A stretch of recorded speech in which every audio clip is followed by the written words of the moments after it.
Good morning, Facebookers, lookers, and lurkers. It's your girl Jen here on this Tuesday in Las Vegas, Nevada. And I want to talk to you guys about keep that. He wants your obedience, not your gifts. And have you guys ever been in a situation or dealt with your children or somebody on your job who you told them what they needed to do? You told them what was expected of them. They didn't do it. They fouled it all the way up. But then they want to come give you these little trinkets of these little presents or these little gifts. I want to give you something because, Lord, I love you, or I love you, or I value you. I didn't do what you told me to do, but I got a gift for you. Well, that's kind of what God is saying and what God is doing. We have a tendency, okay, not we, maybe me, because you deep and wonderful people don't have this problem, but sometimes we don't want to follow directions, but then we want to say, okay, Lord, I'm going to sacrifice this, and I'm going to give you this out of sacrifice, but I haven't listened to anything you've told me to do. I'm going to do what Jen wants to do. Well, I'm going to warn you against that, because if we take a look over at Jeremiah chapter 7 verses, I'm going to say, I believe it's 21 through 23. Let me look at it so I'm not making it up. Let's look it up instead, okay? It says, in no uncertain terms,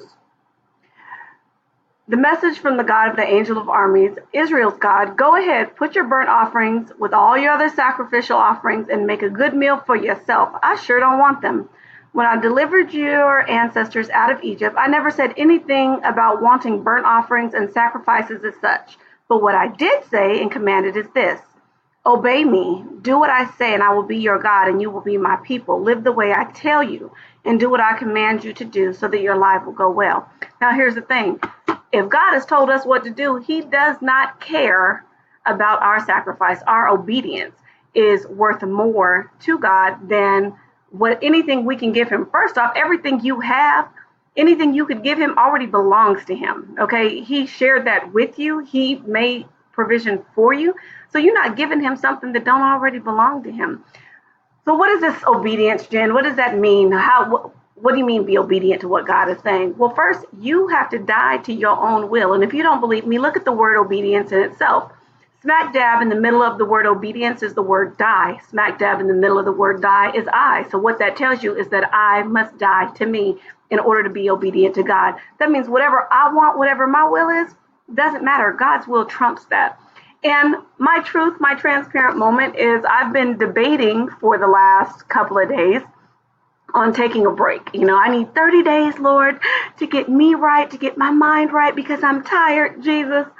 Guess what? I had a heart-to-heart with the Lord. He said, I didn't tell you to take a break. You can go hard for everything else. You can go hard for work. You can go hard and do everything. No, you're going to do what I tell you to do. And what I know is that I have to be obedient to God and what his will is and what he wants me to do.